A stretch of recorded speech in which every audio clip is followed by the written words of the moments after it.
warahmatullahi wabarakatuh.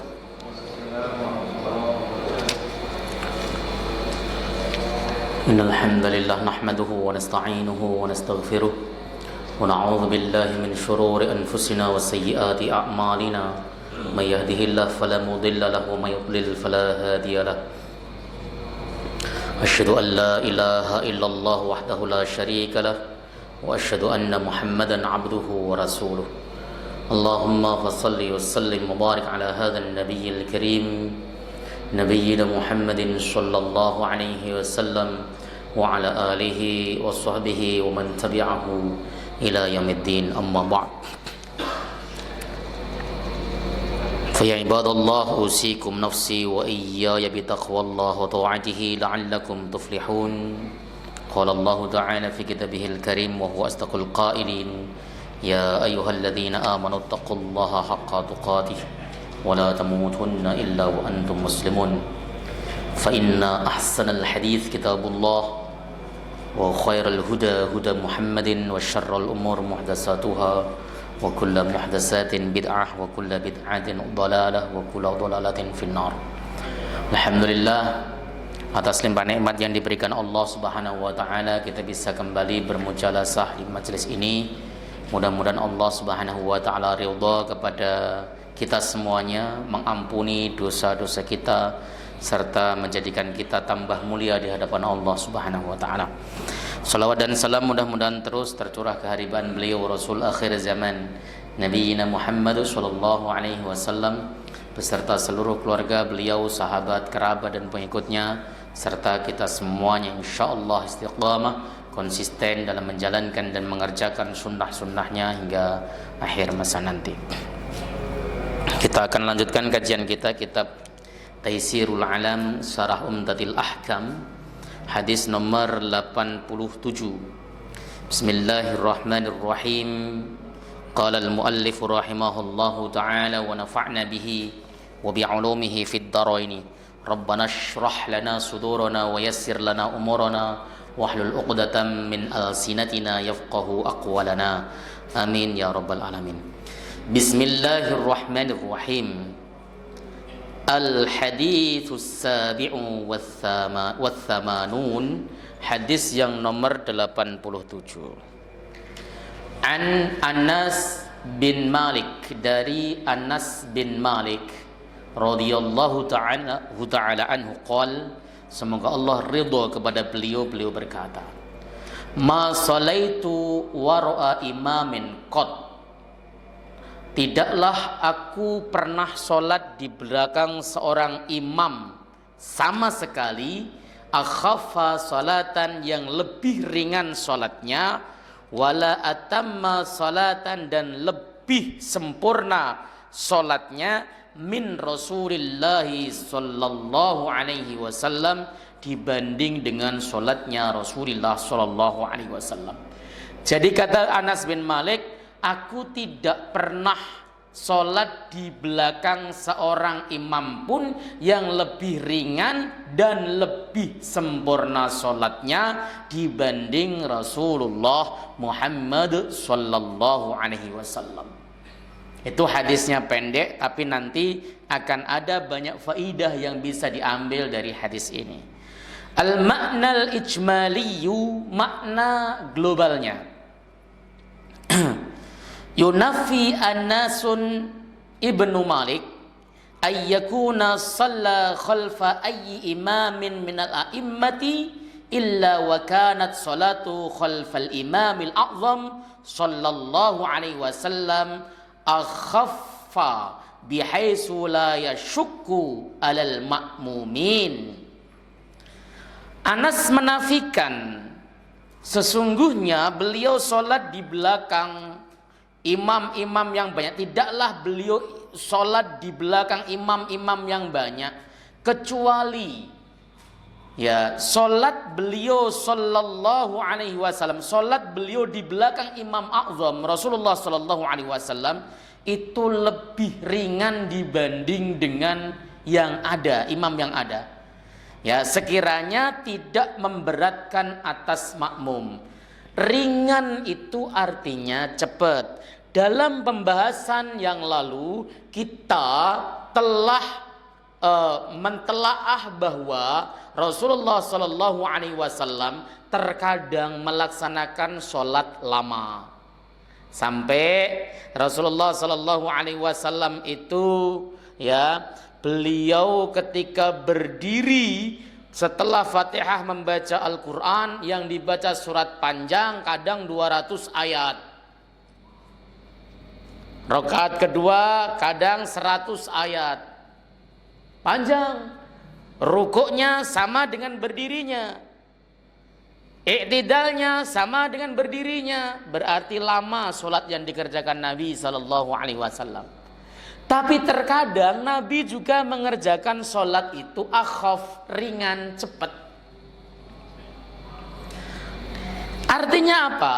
Orang mau melaksanakan sholat cepat ataupun sholat yang lama, itu lihat kondisinya. Musim hujan, sholatnya jangan lama-lama. Kasihan yang nggak bawa payung nggak bisa pulang. Musim dingin, sholatnya jangan lama-lama. Kasihan orang-orang yang ada di luar masjid jamaahnya, jika jamaahnya bludak.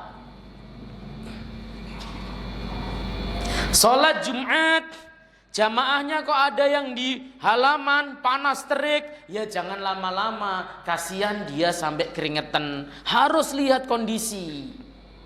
Jangan mentang-mentang imam berada di tempat yang AC, yang sejuk, jamaah kepanasan, bodoh amat, itu yang salah. Jadi mau sholat panjang atau sholat ringan, sholat lama ataupun sholat yang sebentar, itu semuanya ada contoh dari Nabi Sallallahu Alaihi Wasallam. Tergantung kondisinya. Jika jamaahnya itu mahsurin, jamaah mahsurin itu jamaah tetap seperti santri pondok misalnya. Santri pondok yang memang sudah digembleng dan memang di situ sudah biasa melaksanakan sholat itu, bacaan suratnya rakaat pertama 1 juz, rakaat kedua 1 juz, ya enggak apa-apa, mahsurin, dia sudah biasa. Tapi kalau jamaahnya ghairu mahsurin, jamaah ini adalah orang-orang campuran. Ada yang maaf driver, ada yang maaf pekerja lepas, ada yang kantoran, macam-macam semuanya datang. Ya jangan panjang-panjang. Kenapa? Kita tidak tahu kebutuhan dan kepentingannya. Makanya kalau kemudian kemarin viral sholat tarawih menghatamkan Quran dalam satu malam, hatam 30 juz satu malam, ndak apa-apa, itu jamaah mahsurin, jamaahnya santri-santrinya juga. Tapi jangan coba-coba praktekan di tengah jamaah ghairu mahsurin, walk out semuanya, bubar jamaahnya. Masjid pinggir pasar misalnya, melaksanakan sholat maghrib, bacaannya kok panjang banget, besok nggak ada yang sholat di situ. Kenapa? Terlalu panjang. Kapan dia dagang? Ya ini ya, ini mengerti dulu. Tapi meskipun akhaf, meskipun sholatnya itu ringan, cepat, ringkas, tetapi Rasul tetap sempurna sholatnya. Tetap sempurna. Maksudnya akhaf ini bihaitsu la yasyukku alal ma'mumin, sekiranya tidak memberatkan atas makmum, tidak menyakiti makmum, tidak menjadikan makmum lain benci sama imam itu. Begitu. Fayahrujuna minha wa hum raghibun, maka mereka keluar dari sholat, keluar dari jamaah, pulang wahum raghibun, sementara mereka raghob, cinta, suka, seneng saya sholat di sana tadi. Wah, sholatnya ringkas, bacaannya sederhana, sempurna. Makmum itu kalau bacaannya terlalu cepat juga gak suka, Pak. Misalnya contoh nih, meskipun kayak gini juga boleh ya. Bismillahirrahmanirrahim. Alhamdulillahi rabbil alamin arrahmanir rahim maliki yaumiddin iyyaka na'budu wa iyyaka nasta'in ihdinas siratal mustaqim siratal ladzina an'amta 'alaihim ghairil maghdubi 'alaihim waladdallin amin. Bismillahirrahmanirrahim. Alam nashrah laka sadraka wa wada'na 'anka wizraka alladhi anqadha dhahrak wa rafa'na laka dhikrak fa inna ma'al 'usri yusran inna ma'al usri yusra fa idza faraghta fansab wa ila rabbika farghab. Boleh yang kayak gitu itu sempurna juga, tapi kecepatan. Nggak suka juga. Kenapa? Nggak khusyuk saya sholat di belakangnya Ustadz. Betul. Tapi terlalu lama, makmum juga nggak suka. Jangan dikira makmum ketika antum baca surat lama itu diem dia menikmati. Enggak. Sebenarnya dalam hatinya ngomong, belagu banget sih, panjang banget ini. Ya. Saya itu pernah diprotes sama ibu-ibu gara-gara sholat pakai surat yang nggak panjang sebenarnya, cuman pakai surat munafikun, al-munafikun sampai selesai 15 ayat. Diprotes. Idza ja'akal munafiquna qalu nashhadu innaka la rasulullah wallahu ya'lamu innaka la rasuluh wallahu yashhadu innal munafiqina lakadzibun. Begitu bacaan saya cepat. Ibu-ibu, Ustaz, suratnya kepanjangan. Baik, besok saya baca agak sedikit pendek. Memang pendek banget. Begitu rakaat pertama, inna a'dainakal kautsar. Mamu kependekan Ustaz. Nah, itu jeleknya. Ya. Jadi panjang atau pendek itu sebenarnya tidak masalah. Yang penting sempurna dan tahu kondisi makmum. Makmum itu dalam posisi dia rileks, dia fresh, dikasih surat yang agak panjang, seneng. Sholat subuh contohnya, orang yang bangun subuh, tidurnya cukup, bangun subuh, maka dia dikasih surat agak panjang, itu seneng, tenang. Kenapa? Sudah rileks. Tapi kalau dia habis pulang kerja, misalnya maghrib, belum sempat mandi, karena ada adzan dia langsung ke masjid, belum sempat makan, bacaannya panjang, itu nggerutu Pak, garuk-garuk mulu. Begitu. Makanya Rasul sering, bukan selalu, sering di sholat maghrib beliau membaca surat Qissarul Mufassal. Artinya surat mufassal yang pendek. Mulai dari mana Qissarul Mufassal itu? Mulai dari wadduha sampai kul a'udzu birabbin nas. Itu yang sering dibaca Nabi pada saat sholat maghrib. Tapi apakah Rasul pernah membaca sholat maghrib surat panjang? Pernah. Di dalam riwayat hadisnya sahih, Rasulullah Shallallahu Alaihi Wasallam sholat maghrib membaca surat Al-A'raf, dibagi jadi dua. Al-A'raf ayatnya sekitar 225-an lah. Dibagi jadi dua. Rakaat pertama 150, rakaat kedua separuhnya. Dan Rasul membacanya tidak tergesa-gesa, tapi juga tidak murotal seperti bacaannya Syekh Mish'ari Rasyid Al-Afasi, enggak seperti itu. Karena kalau saya lihat di YouTube itu bacaan Syekh Mish'ari Rasyid Al-Afasi itu sekitar 1,20 menit, 1 jam 20 menit untuk sempurna bacaan surat Al-A'raf. Sementara kalau kita baca di maghrib, betul-betul baca seperti itu, waktu isya sudah berkumandang, sementara sholat belum selesai. Nah itu Rasul pernah lakukan. Panjang atau pendek tidak masalah, yang penting bacaannya bagus, kemudian dibaca dengan sempurna. Begitu.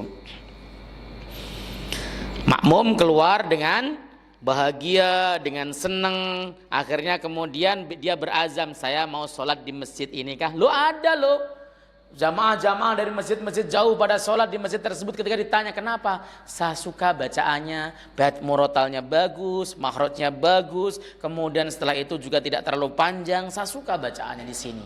Dan terlebih-lebih katanya sesuai sunnah katanya.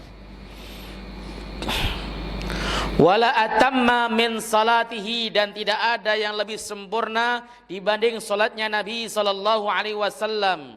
Faqad kana ya'ti biha sallallahu alaihi wasallam kamilatan fala yakhlu biha. Nabi sallallahu alaihi wasallam itu melaksanakan salat dengan sempurna dan tidak melaksanakannya dengan cacat. Sempurna, baik. Misalnya baca gunnah ya digunnahkan, baca panjang dipanjangkan, pendek dipendekkan, rukuknya juga ada tumak ninahnya, enggak tergesa-gesa. Di dalam kitab Bughyatul Mustarsyidin dikatakan, orang yang melaksanakan sholat tarawih tergesa-gesa, kebut-kebutan, ya dengan kecepatan yang siddah, itu disebut bid'atun fahisyah, bid'ah yang sangat buruk yang sering terjadi di masyarakat. Bismillahirrahmanirrahim. Alhamdulillahirabbil alamin arrahmanirrahim maliki yaumiddin iyyaka na'budu wa iyyaka nasta'in ihdinas siratal ladzina an'amta 'alaihim ghairil maghdubi 'alaihim waladdallin amin. Bismillahirrahmanirrahim. Alif lam mim Allahu akbar. Itu namanya termasuk bid'ah fahisyah. Saya pernah ditanya bagaimana kalau tumak ninahnya bagus dan bacaan Qur'annya bagus. Kalau bacaan Qur'annya bagus, tumak ninahnya bagus, ya tidak termasuk yang bid'ah. Sederhana, orang yang ngebut banget itu bacaan Qur'annya pasti gak bagus. Yang kedua, tumak ninahnya yang kebut aut-autan. Maka bacalah sholat dengan meskipun pendek, meskipun akhaf ringan, tapi atamma, sempurnakanlah. Ya, sempurnakan. Bal yukmiluha bil muhafadhati ala wajibatiha wa mustahabbatiha. Namun bahkan Rasul menyempurnakan sholatnya dengan menjaga kewajiban sholat dan sunnah sholat. Yang rukun dikerjakan, yang sunnah dikerjakan. Baca iftitah tetap dibaca, meskipun sekedar membaca Allahu akbar kabira walhamdulillahi katsira wa subhanallahi bukratan wa asila. Meskipun sekedar itu, tapi tetap iftitah. Membaca ayatnya dibaca sampai sempurna, selesai waladdallin, tetap membaca surat meskipun tidak panjang. Meskipun kul huwallahu ahad, qul huwallahu ahad, Allahus samad, lam yalid wa lam yulad wa lam yakul lahu kufuwan ahad. Seperti itu. Ya. Malah kalau saya lihat dari qiraahnya apa itu namanya? Masya Allah, ulama Mesir pakar qiraah itu. Beliau itu ketika meriwayatkan Fatihahnya Rasulullah itu sederhana. Bismillahirrahmanirrahim. Alhamdulillahi rabbil alamin. Arrahmanirrahim. Maliki yaumiddin. Iyyaka na'budu wa iyyaka nasta'in. Ihdinas siratal mustaqim. Siratal ladzina an'amta 'alaihim ghairil maghdubi 'alaihim waladdallin. Sederhana. Ya. Makanya kalau kemudian baca surat yang panjang, ya wajar kalau bacaannya begitu. Tapi kalau kita misalnya mau niru ya qiraat-qiraat zaman sekarang, ya nggak cukup waktunya gitu ya. Tapi bacaan meskipun sederhana itu sempurna, bagus, mahrosnya kena, panjang pendeknya kena, sifat-sifat hurufnya masuk dan sebagainya. Fatihah ketika rukuknya juga sempurna. Sunnahnya dibaca Subhana rabbiyal azim atau baca subhanakallahumma rabbana wa bihamdika Allahumma ighfirli, dibaca semuanya. Samiallahu liman hamidah rabbana walakal hamd, dibaca semuanya. Tidak ada yang ditinggalkan oleh Nabi sallallahu alaihi wasallam. Itu yang disebut dengan salat yang sempurna. Nabi menyempurnakan gerakan sholatnya, bacaan sholatnya, baik yang wajib maupun yang sunnah dikerjakan dengan sebaik-baiknya, tapi dengan durasi yang lebih cepat. Begitu.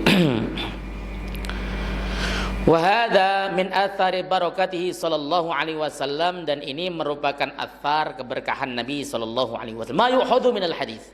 Apa yang bisa diambil pelajaran atau pelajaran yang bisa diambil dari hadis ini? Yang pertama, ayyatiyal imamu bis salati khafifatin.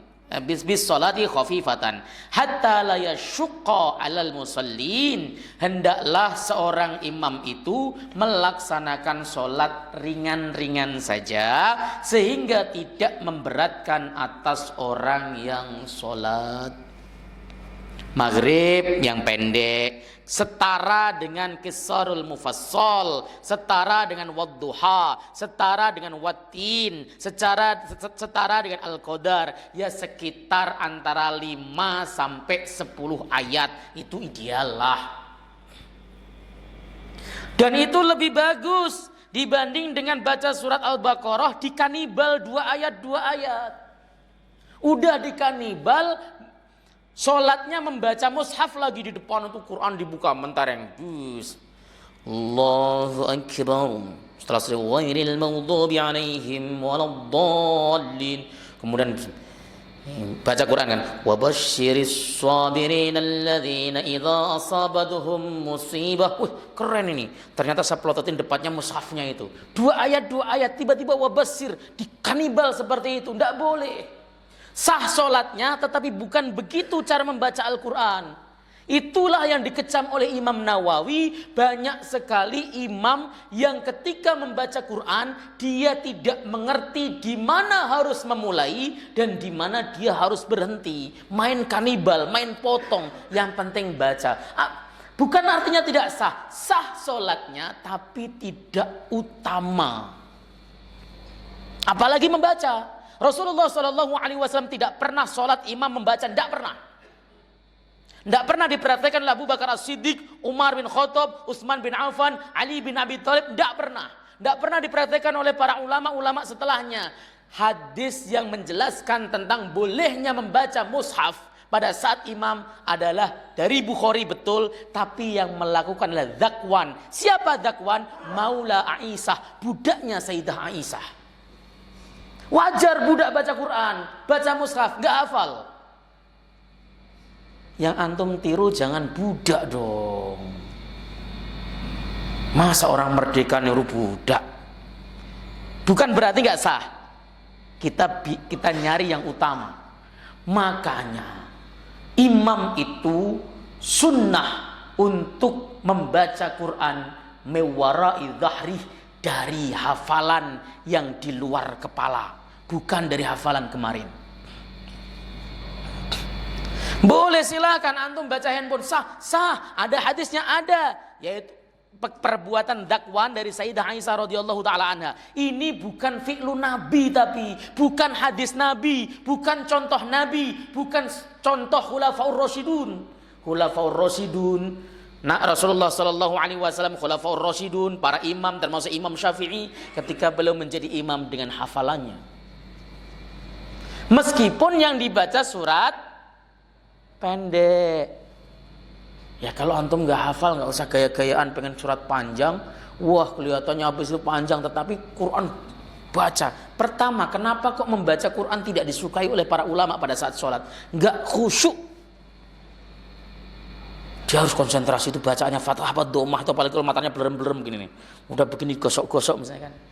Habis itu juga dia nggak enak, nggak nyaman.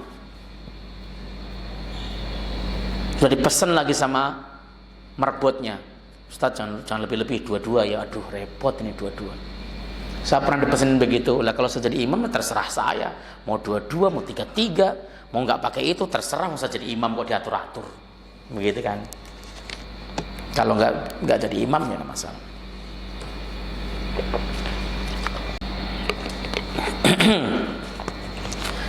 Oke ya, jangan memberatkan orang yang sholat. Watamatan, dan sempurna, hatta la yanqussa min thawabiha syai'un, dan laksanakan dengan sempurna sehingga tidak berkurang sedikit pun pahalanya.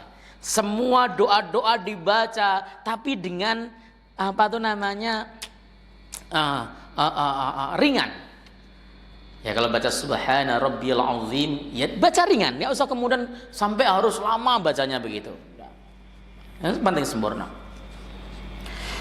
Wa idmamuha ay yakuna bil ityani bi wajibatiha wa mustahabbatiha min ghairi tatwilin.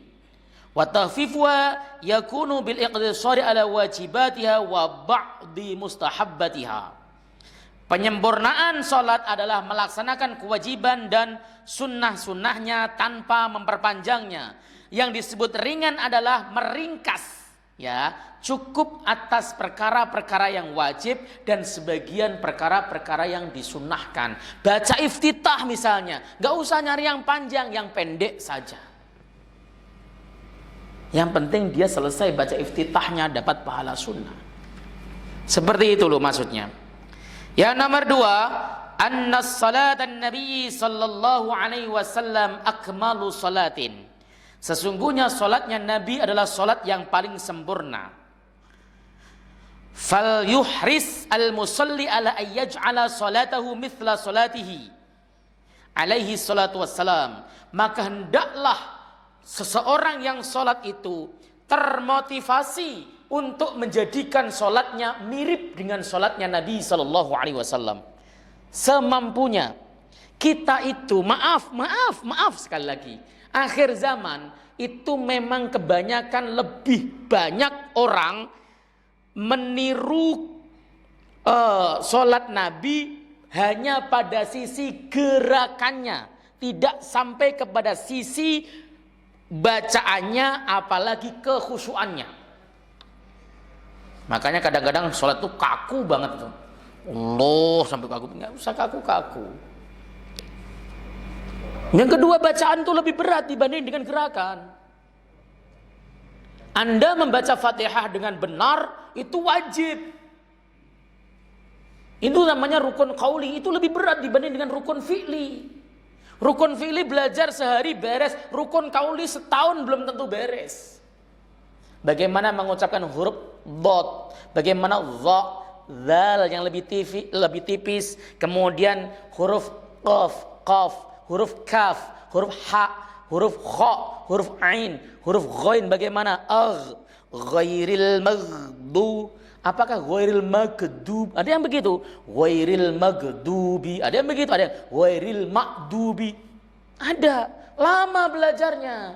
Ghairil maghdub. Ada yang baca alhamdu pakai alhamdu. Ya. Ada yang bacanya alhamdu, ada banyak yang macam-macam. Tapi ketika membaca yang bagus itu memang perlu proses. Ini yang jarang mau melalui.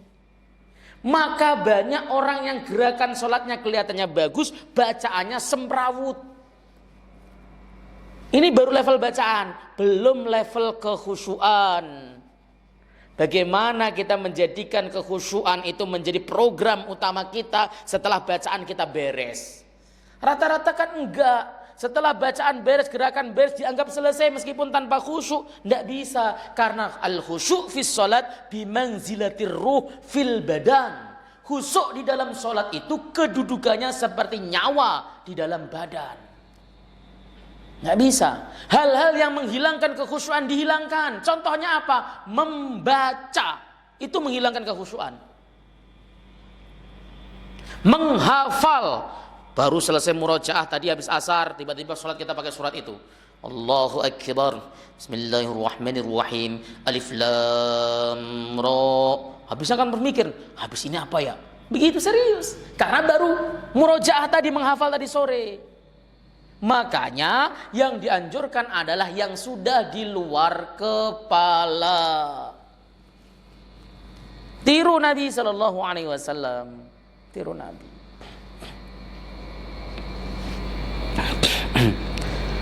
Saya tadi bicara bahwa antum sholat dengan tidak membaca lebih utama ya. Bukan artinya kalau ada imam kok membaca Quran pakai handphone tidak sah. Tetap sah.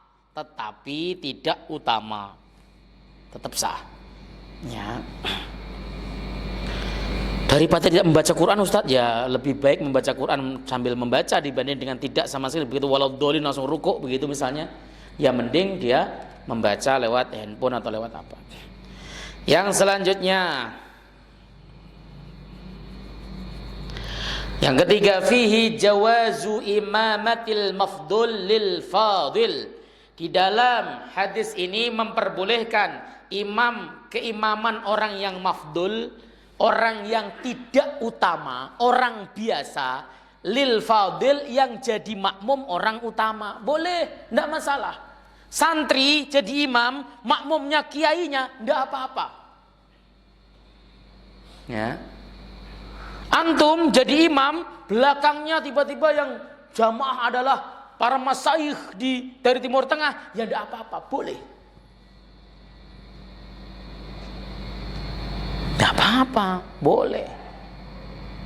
Jangan kemudian wah dia kan lebih hebat hafalannya karena menurut hadis Nabi begini. Konteksnya beda. Kalau dia posisinya adalah seorang tamu, maka tetap orang yang tempatan lebih utama untuk menjadi imam, meskipun si tamunya tersebut al-fadil, lebih utama atau afdal minhu. Ala takdiri, atas kira-kiranya atau diperkirakannya begini, anna Anasan radhiyallahu taala anhu afdalu mimman yusalli bihi ghairu Rasulillah sallallahu alaihi wasallam. Sesungguhnya Anas itu lebih utama dibanding dengan orang yang beliau salat dengannya selain Rasulullah sallallahu alaihi wasallam. Artinya Anas pernah berjamaah dengan makmum imam lain yang posisinya imam lain tersebut keutamaannya lebih utama Anas begitu selain Rasulullah sallallahu alaihi wasallam. Fa imamul masjidi, ini ingat, ini yang pernah saya ungkapkan. Fa imamul masjidi, imam masjid muqaddamun ala ghairihi, lebih didahulukan atas yang lainnya. Di dalam kitab Syarah Bulughul Maram yang berjudul Misbahil Dhalam Syarah Bulughil Maram min Adillatil Ahkam, itu dikatakan kalau ada imam rawatib, imam masjid yang rawatib, maka tidak boleh ada imam yang bukan rawatib nyelonong untuk jadi imam. Kalau tidak diizinkan sama imam rawatib, hukumnya haram. Haram, bukan halal, bukan makruh. Kalau diizinkan sama imam rawatib, makruh hukumnya. Ini yang harus diingat-ingat. Ada imam rawatib itu, hargai imam rawatib. Oh, imam rawatibnya lagi pipis, dia tunggu sampai selesai. Buru-buru kenapa? Mentang-mentang jamnya udah 3, 2, 1 komat. Allahu Akbar. Komat itu Pak, nanti Bapak lihat Fathul Bari, Syarah Sahih Bukhari yang menjelaskan tentang komat di masa Nabi SAW, tentang iqamat. Semua qomat sahabat itu syaratnya satu, diperintahkan oleh imam, oleh Rasulullah, atau diizinkan oleh Rasulullah SAW. Ini yang kemudian ditarik kesimpulan oleh para ulama bahwa iqamat itu hanya bisa dikumandangkan kalau diizinkan. Yang pertama, diperintahkan sama imam. Yang kedua, diizinkan sama imam atau imam sudah isyarah kalau dia izin. Imam datang ada di situ. Kemudian misalnya waktu sudah masuk, ya imamnya ada, langsung ada qomat boleh karena dia sebenarnya adanya alarm itu adalah isyarah dari imam. Tapi kalau imamnya nggak ada, jangan berani-berani. Qomatnya ntar. Kenapa? Imamnya belum muncul. Kalau imamnya di mana? Imamnya di mana? Lagi di toilet? Ya tunggu. Kenapa?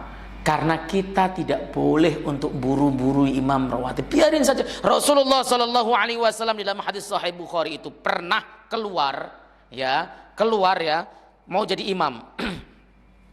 Ketika Rasulullah sudah keluar, beliau sudah memberikan isyarah, lalu kemudian muadzin itu iqamat. Setelah iqamat beliau sudah di atas mihrab, tiba-tiba Rasul ingat dia belum mandi wajib. Beliau pulang masuk ke dalam kamar mandinya. Apakah ada sahabat yang nyelonong untuk udah Rasulullah lagi mandi, kita jamaah duluan? Tidak ada satupun. Nunggu sampai Rasulullah masuk ke dalam masjid sambil posisi rambutnya masih menetes air. Itu adab. Bukan hanya di masjid ini, di masjid manapun Anda berada. Anda alim dan sebagainya, semakin Anda alim, semakin Anda tahu adab. Orang yang nggak tahu adab berarti tidak alim. Wah, Anda alim ustadz misalnya, tiba-tiba nggak ada, imam rawatibnya tanya, imam rawatibnya di mana tadi? Itu masih itu, lagi ada kepentingan sebentar, nelpon misalnya di kamar, tunggu, jangan kemudian mentang-mentang antum alim, Allahu Akbar, tidak punya adab, haram hukumnya. Kalau imam rawatib tidak memberikan izin, asal ada imam rawatibnya loh ya. Ini harus digarisbawahi tebel-tebel. Supaya, lah kecuali masjid yang tidak ada imam rawatib atau imam rawatibnya sudah selesai. Masjid-masjid terminal yang nggak ada imam rawatib misalnya. Tapi sekarang terminal-terminal besar juga sudah ada imam rawatibnya. Di Mekah misalnya. Kalau di masjid-masjid di Kuba, saya kemarin habis dari sana ya, di Kuba, kemudian di mana Taif dan sebagainya itu, rata-rata muadzin dia, iqamat dia, imam juga dia. Ya, jangan kemudian antum main selonang-selonong saja pengen jadi imam. Karena dia memang sudah digaji untuk itu. Biarkan. Ya, ingat itu ya. Kalau tanpa ada izin imam rawatib kok nyelutuk main maju sendiri, maka itu hukumnya haram. Diizinkan saja, hukumnya makruh.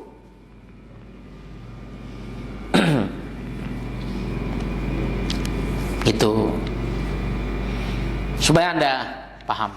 Kalau paham nanti punya adab dimanapun berada. Dan juga kedua, ketika Anda sholat di masjid manapun, kenapa kok orang pendatang atau orang yang baru datang tidak diperkenankan untuk langsung jadi imam dan sebagainya? Takut menyakiti orang-orang yang tempatan. Contoh misalnya Ustadz Encep sudah biasa kalau baca Fatihah nggak pakai bismillah, langsung alhamdulillah. Tiba-tiba dia sholat di satu masjid yang nggak tahu masjid itu warnanya apa. Beliau jadi imam, Allahu Akbar, alhamdulillah. Yang di belakang semua ternyata madhab Syafi'i yang menurut perspektif mereka yang awam lu. Dia nggak baca bismillah.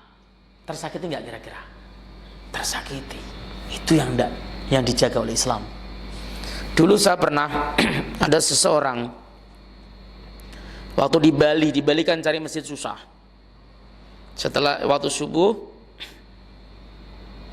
kemudian ada imam rawatibnya sudah bapak-bapak sepuh gitu kan. Beliau yang adzan, iqamah dan menjadi imam. Tiba-tiba diambil oleh salah seorang dosen di Jakarta ini. Dia kemudian ngambil mic sambil berkata, saudara-saudara sekalian, nah bilang kita akan melaksanakan sholat subuh tanpa kunut. Nah gitu kata dia. Sama imam tadi direbut, enak saja tanpa kunut. Kalau saya tidak kunut subuh, saya dimarahi oleh semua kiai se-Banyuwangi katanya. Ini kan tidak adab maksudnya. Harusnya yang pertama jangan rebut dulu, tanya imam rawatibnya siapa. Kalau dia sendiri ya biarkan, dia imam, dia muadzin, dia imam, dia qomat sendiri nggak masalah. Memang ditugasi ngurus itu. Pertama, kalau memang tidak ada imam rawatibnya dan sebagainya, tanya, Pak, mohon maaf, jamaah di sini biasanya pakai kunut apa tidak? Apakah Anda lebih alim daripada Imam Ahmad yang beliau mengatakan jika Anda sholat di belakang Asy-Syafi'i maka berkunutlah bersama dengan mereka? Atau Anda lebih alim daripada Imam Syafi'i ketika beliau menjadi imam di masjidnya Abu Hanifah, beliau tidak kunut? Kenapa? Menghormati sahibul makbarah, yaitu Imam Abu Hanifah. Ini yang harus kemudian kita hayati, kita pahami. Kita masuk negeri orang kok selonang begitu. Itu contohnya. Nah, kecuali kemudian di situ masjidnya ada tulisannya ya. Perguruan pimpinan daerah Muhammadiyah Yogyakarta, lah enggak apa-apa antum kalau begitu. Atau Persatuan Islam, nah itu enggak kunut-kunut seperti itu biasa. Tapi masjidnya nggak ada warnanya, bagaimana? Tanya. Kalau sudah ada warnanya, benderanya dan sebagainya, apalagi sudah ketahuan misalnya kan, ya sudah, biarkan saja mereka jadi imam, kita jadi makmum saja. Sederhana sebenarnya itu untuk menjadi umat muslim yang baik. Wa in kana warau afdalu minhu. Nanti tadi, fal imamul masjidi muqaddamun ala ghairihi wa in kana wara'ahu afdala minhu. Oke.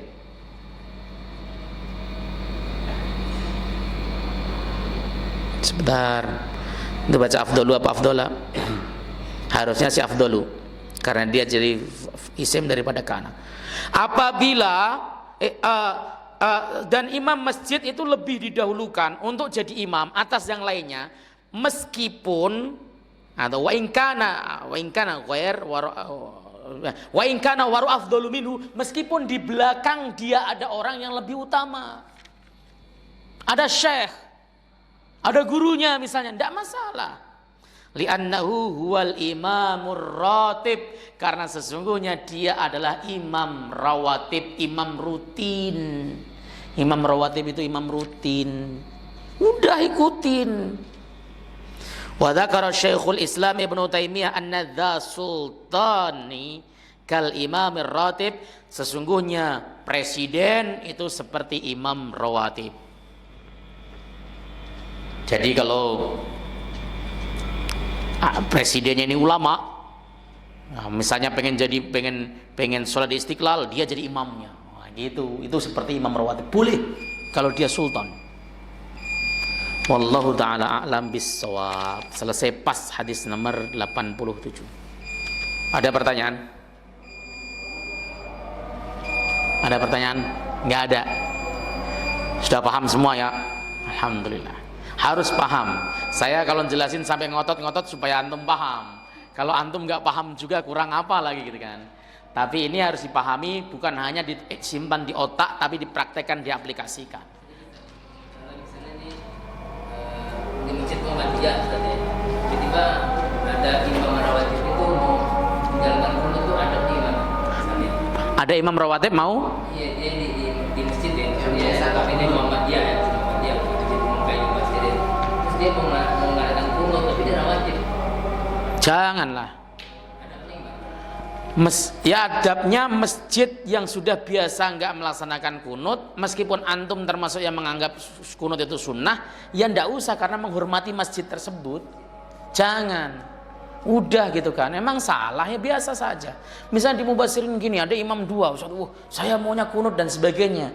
Lah, masjid ini trademarknya memang sudah demikian, tidak masalah sebenarnya. Tidak usah kemudian, wah kecuali jamaahnya memang satu masjid itu doyan kunut semuanya, antum doang yang nggak doyan, itu repot.